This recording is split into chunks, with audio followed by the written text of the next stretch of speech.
This channel does not promote any violent, harmful, or illegal activities. All content provided by this channel is meant for an educational purpose only.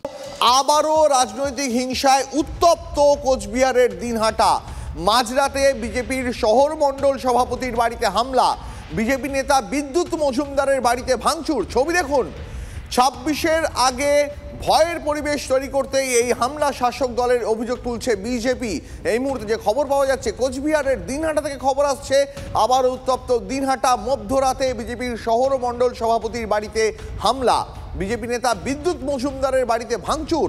২৬-এর ভোটের আগে ভয়ের পরিবেশ তৈরি করতেই হামলা, এমনটাই অভিযোগ বিজেপির তরফে। হামলার অভিযোগ যদিও অস্বীকার করেছে শাসক দল।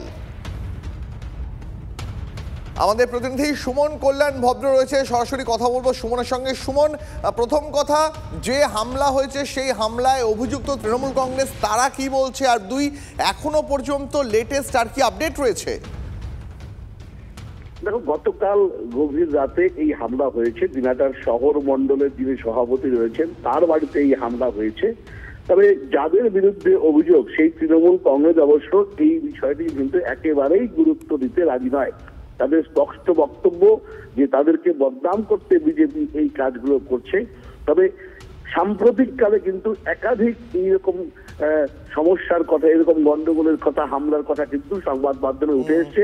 এবং সম্প্রতি কিছুদিন আগে অজয় রায়, অর্থাৎ বিজেপির যিনি দিনহাটার নেতা এবং জেলা সম্পাদক, তার বাড়িতেও কিন্তু হামলার অভিযোগ উঠেছিল। তবে সব মিলিয়ে দিনহাটা কিন্তু এই নির্বাচনের আগে, ২০২৬-এর যে নির্বাচন, তার আগে এই যে ঘটনাগুলো, এটা কিন্তু জানান দিচ্ছে। বুঝতে পারছি সুমন, নজর রাখো। অনেক ধন্যবাদ। তৃণমূলের কিছু গুন্ডা বাহিনী কাপুরুষের মতো আমাদের দিনহাটা মণ্ডল সভাপতি বিদ্যুৎ মজুমদারের বাড়িতে হামলা চালায় এবং ভাঙচুর করে। দিনহাটার তৃণমূলের কোনো জনসমর্থন নেই। তারা ভাবছে যে ঝামলার মামলা করে তারা দিনহাটায় জয়লাভ করবে। তারা ভুল করছে। দিনহাটার মানুষ অত্যন্ত রাজনৈতিক সচেতন মানুষ। আগামী ২৬-এর নির্বাচনে এর জবাব দিনহাটা মানুষ দেবে।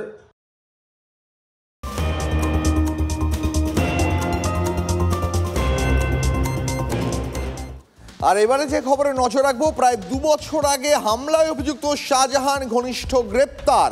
শাহজাহান ঘনিষ্ঠ দুরন্ত মোল্লাকে গ্রেপ্তার করলো সিবিআই। আপনাদের মনে করে দেবো, ২০২৪-এর ৫ই জানুয়ারি ইডির ওপরে হামলায় নাম জড়ায় এই দুরন্তর। এতদিন গা ঢাকা দিয়ে থাকার পর গতকাল সিবিআই দপ্তরে হাজিরা, জিজ্ঞাসাবাদের পর তাকে গ্রেপ্তার করেছে কেন্দ্রীয় এজেন্সি। আমাদের প্রতিনিধি দীপঙ্কর রয়েছেন এই গোটা ঘটনা সম্পর্কে, এই গ্রেপ্তারি সম্পর্কে আরো বিস্তারিত জানাবেন। দীপঙ্কর, দেখো, তুমি জানো যে শেখ শাহজাহান ঘনিষ্ঠ দুরন্ত মোল্লা, তাকে দীর্ঘদিন ধরে সিবিআই খুঁজছে। এবং যখন ইডির ওপরে হামলা হয়েছিল, তখন যারা হামলা করেছিল তাদের মধ্যে অন্যতম নাম ছিলেন এই দুরন্ত মোল্লা।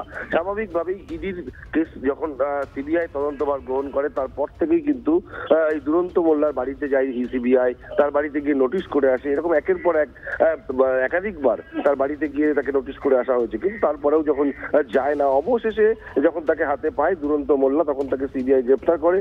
এবং এই সিবিআই এর গ্রেপ্তার শুধু এই দুরন্ত মোল্লা নয়, এর সঙ্গে আরো অনেকে আছে যারা একজন দুজনের কাজ ছিল না। তোমার নিশ্চয়ই মনে থাকবে ২০২৪ সালের ৫ই জানুয়ারি শেখ শাহজাহানের বাড়িতে যখন ইডি আধিকারিকরা যাচ্ছিল, তখন কিভাবে তাদের উপরে হামলা হয়েছিল। সেই হামলা একজন দুজনের কাজ নয়, একাধিক মানুষের কাজ। এখানে কয়েকজন গ্রেপ্তার হয়েছে, তার মধ্যে একজন দুরন্ত মোল্লা হলো। কিন্তু এর সঙ্গে আরো অনেকে জড়িত আছে, তাদেরকেও গ্রেপ্তার করার চাহিদা সিবিআই রয়েছে। ধন্যবাদ দীপঙ্কর।